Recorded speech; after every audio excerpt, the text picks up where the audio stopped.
ഓണാഘോഷത്തിന്റെ ഭാഗമായി തൃശൂരിൽ പുലികളിറങ്ങി.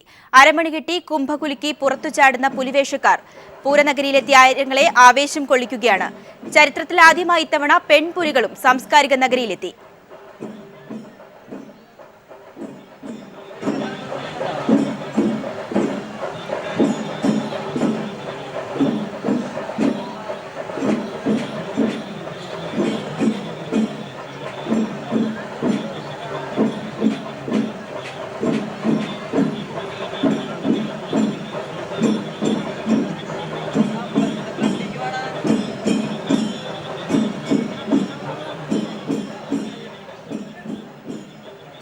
പത്ത് ദേശങ്ങളിൽ നിന്നുള്ള 600-ൽ പരം പുലികളാണ് സാംസ്കാരിക നഗരം കീഴടക്കാൻ എത്തിയത്. ദിൽജിത്ത് ചേരുകയാണ് തൃശ്ശൂരിൽ നിന്നും.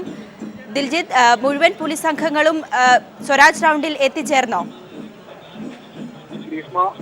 4 സംഘങ്ങളാണ് ഇതുവരെ കടന്നു പോയിട്ടുള്ളത്. സാന്റോസ് ക്ലബ്ബ് കൊക്കാല, ശ്രീഭദ്ര മൈലിപ്പാടം ദേശം എന്നിവയുടെ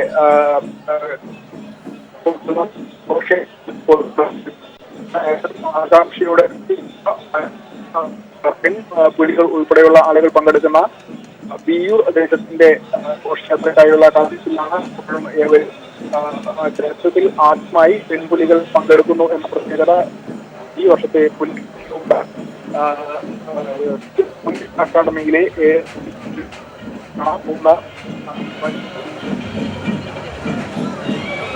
10 ദേശങ്ങളുടെ പോലീസ് സംഘങ്ങൾ സ്വരാജ് റൗണ്ടിലേക്ക് എത്തിച്ചേർന്നുകൊണ്ടിരിക്കുകയാണ്. ആദ്യം 4 സംഘം എത്തിച്ചേർന്നിരിക്കുകയാണ്. ചരിത്രത്തിലാദ്യമായി പെൺപുലികളും സാംസ്കാരിക നഗരിയിൽ എത്തുകയാണ്. ഇതിൽ പെൺപുലികൾ പങ്കെടുക്കുന്ന വിയൂർ സംഘം അല്പസമയത്തിനകം സ്വരാജ് റൗണ്ടിൽ എത്തിച്ചേരും. വിദേശികളടക്കം നിരവധി പേരാണ് ഇത്തവണ പൂരനഗരിയിൽ എത്തിയിരിക്കുന്നത്. തത്സമയ ദൃശ്യങ്ങളാണ് പൂരനഗരിയിൽ. ദിൽജിത്ത് വീണ്ടും ചേരുകയാണ്. ദിൽജിത്ത്, പെൺപുലികൾ പങ്കെടുക്കുന്ന വിയൂർ സംഘം എത്തിച്ചേർന്നു സ്വരാജ് റൗണ്ടിൽ. വിയൂർ സംഘത്തിനായുള്ള കാത്തിരിപ്പിലാണ് ഇപ്പോഴും കാണികൾ. വിയൂർ സംഘം എത്തിയിട്ടില്ല. മയിലിപ്പാടം ഉൾപ്പെടെയുള്ള 4 ടീമുകൾ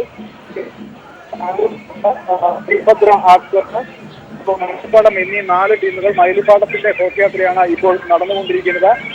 ഒരു സംഘത്തിൽ വളരെ അധികം ആളുകളും കലാരൂപങ്ങളും കടന്നു പോകേണ്ടതുള്ളതിനാൽ നിശ്ചയിച്ച പ്രകാരം അതിനേക്കാൾ കൂടുതൽ സമയം സംഘങ്ങൾക്ക് ആവശ്യമായി വന്നു. അതുകൊണ്ടാണ് ഇത്രയേറെ താമസം ടീമുകൾ കടന്നു പോകുവാൻ ഉണ്ടായത്. നിലവിൽ മയിലിപ്പാടം സംഘത്തിന്റെ ക്ലോസുകൾ നീങ്ങിക്കൊണ്ടിരിക്കുന്നു. പുലികളി സംഘത്തിന്റെ ഒപ്പം പുലിച്ചൂടുകൾ, നൃത്തച്ചൂടുകൾ വെച്ചുകൊണ്ട് മുമ്പോട്ട് നീങ്ങുന്നു. ഇപ്പോഴും വിയൂർ സംഘത്തിന്റെ പെൺപുലികൾ ഉൾപ്പെടുന്ന വിയൂർ സംഘത്തിന്റെ ഫ്ലോട്ടുകൾ പുലികളി ഘോഷയാത്ര ഇതുവരെ എത്തിയിട്ടില്ല. നടുവിലാൽ പരിസരത്ത് എത്തിയിട്ടില്ല. അതിനായുള്ള കാത്തിരിപ്പിലാണ്, അതിനായുള്ള ആവശ്യത്തിലാണ് എല്ലാ കാഴ്ചക്കാരും കാത്തിരിക്കുന്നത്. വിയൂർ, നായ്ക്കനാൽ, ശ്രീഭദ്ര, കുട്ടൻകുളങ്ങര, മയിലിപ്പാടം, വടക്കേ അങ്ങാടി, വാസ്യം ലൈൻ, സാന്റോസ് കൊക്കാല, വിവേകാനന്ദ സമിതി എന്നീ 10 ടീമുകളാണ് ഇക്കുറി പുലികളി മത്സരത്തിൽ പങ്കെടുക്കുന്നത്. ആദ്യമായി വനിതാ സംഘങ്ങൾ പങ്കെടുക്കുന്നു, വനിതകൾ പങ്കെടുക്കുന്നു എന്നൊരു പ്രത്യേകത കൂടി ഇത്തവണത്തെ പുലികളി ഉണ്ട്. 40 മുതൽ 50 വരെ പുലികളും 35-ലധികം വാദ്യ കലാകാരന്മാരും 100-ലധികം മറ്റ് കലാകാരന്മാരുമാണ് ഓരോ സംഘത്തിലും ഉള്ളത്. ഓരോ സംഘത്തിലും 200. സമയം വൈകുന്നത് കൊണ്ട് ആവേശത്തിന് എന്തെങ്കിലും കുറവുണ്ടോ? ആളുകളൊക്കെ പോവുക തന്നെയാണോ, അതോ മുഴുവൻ പുലികൾ സംഘങ്ങളെയും കാണാൻ വേണ്ടി നിൽക്കുക തന്നെയാണോ അവിടെ? ഗ്രീഷ്മ, സമയം വൈകിട്ടും കാണികളുടെ എണ്ണം വർദ്ധിച്ചു വരുന്നതല്ലാതെ യാതൊരു കുറവും ഉണ്ടായിട്ടില്ല. പ്രത്യേകിച്ച് ഏവരും ആവേശത്തോടെ കാത്തിരിക്കുന്ന ആകാംക്ഷയുടെ പെൺ പുലികളി എത്തുന്നത് വിയൂർ സംഘത്തിലാണ്. വിയൂർ സംഘത്തിന് ഇതുവരെ നടുവിലാൽ പരിസരത്തേക്ക് കടന്നു വരാൻ സാധിച്ചിട്ടില്ല. അതുകൊണ്ട് തന്നെ വിയൂർ സംഘത്തിന്റെ കടന്നുവരവും അവരുടെ കൃഷിക്കൂടുകളും വീക്ഷിക്കുന്നതിനായി ഏവരും ഏറെ ആകാംക്ഷയോടെ കാത്തു നിൽക്കുന്നു. സമയം വൈകുന്നതും കൂടുതൽ ആളുകൾ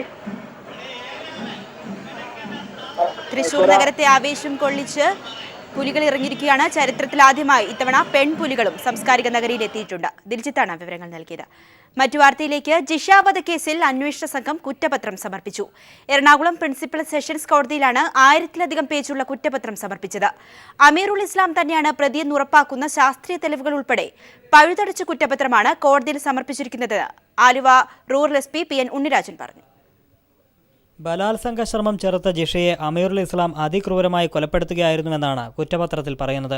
DNA പരിശോധനാ ഫലമടക്കം അമീർ തന്നെയാണ് പ്രതിയെന്ന് ഉറപ്പാക്കുന്ന ശാസ്ത്രീയ തെളിവുകളുടെ ഒരു പട്ടിക തന്നെ കുറ്റപത്രത്തിലുണ്ട്.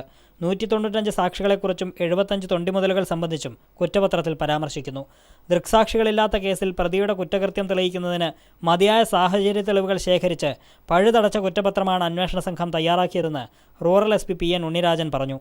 പുതിയ സർക്കാരിൻ്റെ വിശ്വാസം തപ്പടി സാധൂകരിച്ചുകൊണ്ട് പുതിയ സർക്കാർ ഞങ്ങളുടെ ADGP ശ്രീമതി ഡോക്ടർ B സന്ധ്യ IPS ഏൽപ്പിച്ച ആ ടീമിനെ ഏൽപ്പിച്ച ആ വിശ്വാസം കൂടി എനിക്ക് തോന്നുന്നു ജസ്റ്റിഫൈ ചെയ്യുന്ന പോലെ അന്വേഷിക്കാൻ കഴിഞ്ഞിട്ടുണ്ട്. ജിഷ അമീറുമായി പ്രണയത്തിലായിരുന്നുവെന്നും സംഭവ ദിവസം ജിഷ പുറത്തുപോയി ഭക്ഷണം കഴിച്ചുവെന്നതടക്കം നേരത്തെ പ്രചരിച്ച വിവരങ്ങൾ അടിസ്ഥാനരഹിതമാണ്. ജിഷയുടെ വീട്ടിൽ നിന്നും കണ്ടെടുത്ത വിരലടയാളം പഴകിയതാണ്. അതിന് ഈ കേസുമായി ബന്ധമില്ലെന്നും SP പറഞ്ഞു. അമീറുൽ ഇസ്ലാമിന് അനാറുൽ എന്നൊരു സുഹൃത്തില്ലെന്നും SP പറഞ്ഞു. കൊലപാതകം, ബലാത്സംഗം ഉൾപ്പെടെ 7 വകുപ്പുകളാണ് അമീറുലിനെതിരെ ചുമത്തിയിരിക്കുന്നത്. കുറ്റപത്രം ഈ മാസം 20-ന് കോടതി പരിഗണിക്കും. News bureau, Kochi. സൗമ്യ വധക്കേസിൽ പുനഃപരിശോധനാ ഹർജി നൽകാൻ ദില്ലിയിൽ തിരക്കിട്ട ചർച്ചകൾ പുരോഗമിക്കുന്നു. ദില്ലിയിൽ ക്യാമ്പ് ചെയ്യുന്ന നിയമമന്ത്രി സർക്കാർ അഭിഭാഷകരായും കേസ് വാദിച്ച മുതിർന്ന അഭിഭാഷകനുമായും ചർച്ച നടത്തി. 30 ദിവസത്തിനകം പുനഃപരിശോധനാ ഹർജി നൽകണമെന്നാണ് ചട്ടം. അതിനു മുമ്പ് തന്നെ പഴുതുകളടച്ച ഹർജി സുപ്രീംകോടതിയിൽ സമർപ്പിക്കും. ദില്ലിയിലെത്തിയ നിയമമന്ത്രി AK ബാലൻ സർക്കാർ സുപ്രീംകോടതിയിൽ നിയമിച്ച 3 സ്റ്റാൻഡിംഗ് കൗൺസിൽ അഭിഭാഷകരുമായും കേസ് വാദിച്ച മുതിർന്ന അഭിഭാഷകനുമായും ഇന്നലെ തന്നെ വിശദമായ ചർച്ച പൂർത്തിയാക്കി. ക്രിമിനൽ ചട്ടങ്ങൾ പ്രകാരം സ്ത്രീപീഡനവും തുടർന്നുള്ള കൊലപാതകത്തിലും ശിക്ഷാ ഇളവ് സുപ്രീംകോടതി നൽകുന്നത് എല്ലാ വശവും പരിശോധിച്ച ശേഷമാണ്. സൗമ്യ കേസിലാകട്ടെ ട്രെയിനിനുള്ളിൽ വെച്ച് ഗോവിന്ദചാമി ആക്രമണം നടത്തിയതും അതിനുശേഷം ട്രെയിനിന് പുറത്തു വെച്ച് ബലാത്സംഗം ചെയ്തതും അംഗീകരിച്ച സുപ്രീംകോടതി ശിക്ഷ നൽകി. പക്ഷേ ഇതിനിടയിൽ മരണകാരണമായ മുറിവ് കാര്യത്തിലാണ് കോടതി സംശയം പ്രകടിപ്പിച്ചത്. ഇക്കാര്യത്തിൽ വിധിന്യായത്തിൽ പിഴവുണ്ടെന്ന് മുൻ ജസ്റ്റിസ് മാർക്കണ്ഡേയ കട്ജു അടക്കം ചൂണ്ടിക്കാട്ടുന്നു. ഇര കൊല്ലപ്പെട്ടാൽ ആക്രമണകാരിക്കെതിരെ കൊലക്കുറ്റം ചുമത്താമെന്ന് 300-ാം വകുപ്പ് പറയുന്നുണ്ട്. ഇതനുസരിച്ച് ചട്ടം 302 വകുപ്പ് ചുമത്തി വധശിക്ഷ നൽകാം. പക്ഷേ സൗമ്യ കേസിൽ അതുണ്ടായില്ല. ഇക്കാര്യങ്ങൾ ചൂണ്ടിക്കാട്ടിയാകും പുനഃപരിശോധനാ ഹർജി നൽകുന്നത്. നിലവിൽ കേസ് വാദിച്ചത് മുതിർന്ന അഭിഭാഷകനായ തോമസ് P ജോസഫാണ്. ഉമ്മൻചാണ്ടി സർക്കാരിന്റെ കാലത്തെ അഡ്വക്കേറ്റ് ജനറൽ ഓഫ് പ്രോസിക്യൂഷനായിരുന്ന T ആസിഫ് അലിയുടെ ശുപാർശ പ്രകാരമാണ് തോമസ് P ജോസഫിനെ മുൻ സർക്കാർ നിയമിച്ചത്. ഈ തോമസ് P ജോസഫിനെ മാറ്റും. പകരം മറ്റൊരു മുതിർന്ന അഭിഭാഷകനെ നിയമിക്കും. ചേംബറിൽ പരിശോധിക്കുന്ന പുനഃപരിശോധനാ ഹർജി തള്ളിയാൽ തിരുത്തൽ ഹർജി നൽകുന്നതും സർക്കാർ ആലോചിക്കുന്നുണ്ട്. എന്ത് മാർഗം ഉപയോഗിച്ചായാലും ഗോവിന്ദചാമിക്ക് വധശിക്ഷ വാങ്ങി നൽകാനാണ് സർക്കാർ തീരുമാനം. News bureau, Delhi. Soumya case വിധിയിൽ സംസ്ഥാന സർക്കാർ സ്വീകരിക്കുന്ന നടപടികളിൽ പ്രതീക്ഷയുണ്ടെന്ന് സൗമ്യയുടെ അമ്മ സുമതി. സുപ്രീം കോടതിയിൽ നിന്നും നീതി ലഭിക്കുമെന്ന് ഉറച്ച വിശ്വാസമുണ്ടെന്നും സൗമ്യയുടെ അമ്മ പറഞ്ഞു. സൗമ്യ വധക്കേസിൽ ഗോവിന്ദചാമിക്ക് പരമാവധി ശിക്ഷ ലഭിക്കാനായി സംസ്ഥാന സർക്കാർ തിരക്കിട്ട ശ്രമം നടത്തുന്നതിനിടെയാണ് സൗമ്യയുടെ അമ്മയുടെ പ്രതികരണം. ഗോവിന്ദചാമിക്ക് വധശിക്ഷ നൽകണമെന്ന സർക്കാർ നിലപാട് സ്വാഗതാർഹമാണെന്നും സർക്കാർ സ്വീകരിച്ചിരുന്ന നടപടികളിൽ പ്രതീക്ഷയുണ്ടെന്നും സുമതി പറഞ്ഞു. മുഖ്യമന്ത്രി വീട്ടിൽ വരുമെന്ന് പറഞ്ഞതിനാൽ ഉടൻ തിരുവനന്തപുരത്തേക്ക് പോകുന്നില്ലെന്നും സുമതി അറിയിച്ചു. വധശിക്ഷ വിധിക്കണമെന്നുണ്ടെങ്കിൽ അതിന് സുപ്രീം കോടതിയിൽ ആ കേസ് വന്നേ പറ്റൂ. തീർച്ചയായിട്ടും അതിനുള്ള എല്ലാ കാര്യങ്ങളും നമ്മുടെ ഭരണകൂടം ചെയ്യുന്നുണ്ട്. കോടാരക്കോടി ജനം എൻ്റെ കൂടെയാണ് നിൽക്കുന്നത്. ഇപ്പോഴത്തെ മുഖ്യമന്ത്രി എന്നെ കാണാൻ വരാമെന്ന് പറഞ്ഞിട്ടുണ്ട്. തീർച്ചയായിട്ടും സാറ് ഇപ്പം തന്നെ അതിന് വേണ്ട കാര്യങ്ങൾ അവർ ചെയ്യുന്നുണ്ട്. ഡൽഹിയിലെത്തിയ നിയമമന്ത്രി AK ബാലൻ സുപ്രീം കോടതിയിലെ സ്റ്റാൻഡിംഗ് കൌൺസിലർമാരുമായി വിശദമായ കൂടിക്കാഴ്ച നടത്തിയിരുന്നു. കേസ് നടത്തിപ്പിന് ഏറ്റവും മികച്ച അഭിഭാഷകനെ രംഗത്തിറക്കാനും സംസ്ഥാന സർക്കാർ തീരുമാനിച്ചു കഴിഞ്ഞു.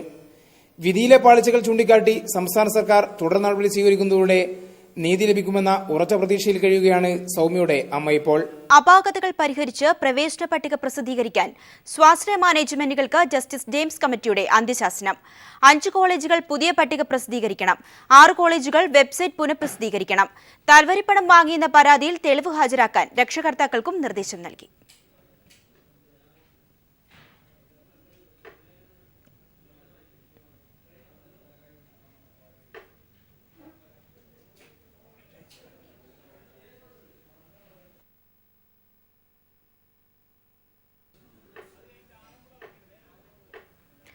ബാർക്കോഴ കേസിൽ വിജിലൻസിനു വേണ്ടി ഹാജരാകുന്ന അഭിഭാഷകരെ മാറ്റണമെന്ന് വിജിലൻസ് ഡയറക്ടർ സർക്കാരിന് കത്ത് നൽകി. കേസുമായി ബന്ധപ്പെട്ട് സ്പെഷ്യൽ പ്രോസിക്യൂട്ടറെ നിയമിക്കണമെന്ന് കാട്ടിയാണ് ജേക്കബ് തോമസ് സർക്കാരിന് കത്ത് നൽകിയത്. UDF ഭരണകാലത്ത് നിയമിതനായ deputy director of prosecutions Vakkom ശശീന്ദ്രനും ലീഗൽ അഡ്വൈസർ CC അഗസ്റ്റിനുമായിരുന്നു വിജിലൻസിന് വേണ്ടി കോടതിയിൽ ഹാജരായിരുന്നത്. ബാർക്കോഴ കേസിൽ മാണിയും ബാബുവും കുറ്റക്കാരല്ലെന്നായിരുന്നു ഇരുവരുടെയും വാദം. ഈ പശ്ചാത്തലത്തിലാണ് കേസിൽ സ്പെഷ്യൽ പ്രോസിക്യൂട്ടറെ നിയമിക്കണമെന്ന് കാട്ടി ജേക്കബ് തോമസ് സർക്കാരിന് കത്ത് നൽകിയത്. പ്രധാനമന്ത്രിയുടെ ജന്മദിനാഘോഷത്തിന്റെ സുരക്ഷയുടെ പേരിൽ ഗുജറാത്തിൽ ദളിത് നേതാവിനെ പോലീസ് കസ്റ്റഡിയിലെടുത്തു. കേന്ദ്ര സർക്കാർ ഒത്താശയോടുള്ള ദളിത് ആക്രമണങ്ങളിൽ പ്രതിഷേധിച്ചുള്ള റാലിയിൽ പ്രസംഗിച്ച് മടങ്ങിയവയായിരുന്നു പോലീസ് നടപടി. രാജ്യമൊട്ടാകെ ഉയർന്ന പ്രതിഷേധത്തിനൊടുവിൽ വിട്ടയച്ച ജിഗ്നേഷ് മൊഹാനിയെ പോലീസ് വീണ്ടും തടങ്കലിലാക്കി. കേന്ദ്ര സർക്കാർ ഒത്താശയോടെ ദളിതർക്കെതിരെ നടക്കുന്ന ആക്രമണങ്ങളിൽ പ്രതിഷേധിച്ച് ദില്ലിയിൽ ദളിത് സംഘർഷ് റാലിയിൽ പങ്കെടുത്ത് മടങ്ങവെയായിരുന്നു ദളിത് പ്രക്ഷോഭ നേതാവ് ജിഗ്നേഷ് മെഹാനിയെ പോലീസ് കസ്റ്റഡിയിലെടുത്തത്. രാത്രി 8-ന് അഹമ്മദാബാദ് വിമാനത്താവളത്തിലെത്തിയ മെഹാനിയെ മഫ്തി വേഷത്തിലെത്തിയ ഗുജറാത്ത് പോലീസ് കസ്റ്റഡിയിലെടുക്കുകയായിരുന്നു. പ്രധാനമന്ത്രി നരേന്ദ്രമോദിയുടെ ഇന്ന് നടന്ന ജന്മദിനാഘോഷത്തിൽ ദളിത് സംഘടനകൾ തടസ്സപ്പെടുത്താൻ സാധ്യതയുണ്ടെന്ന ഇന്റലിജൻസ് റിപ്പോർട്ടിലാണ് നടപടിയെന്ന് പോലീസ് വിശദീകരിച്ചു. രഹസ്യ കേന്ദ്രത്തിൽ ചോദ്യം ചെയ്ത മെഹാനിയെ പിന്നീട് വീട്ടുതടങ്കലിലാക്കി. ജിഗ്നേഷ് മൊഹാനിയെ കസ്റ്റഡിയിലെടുത്തതിനെതിരെ വൻ പ്രതിഷേധമാണ് രാജ്യതലസ്ഥാനത്തുണ്ടായത്.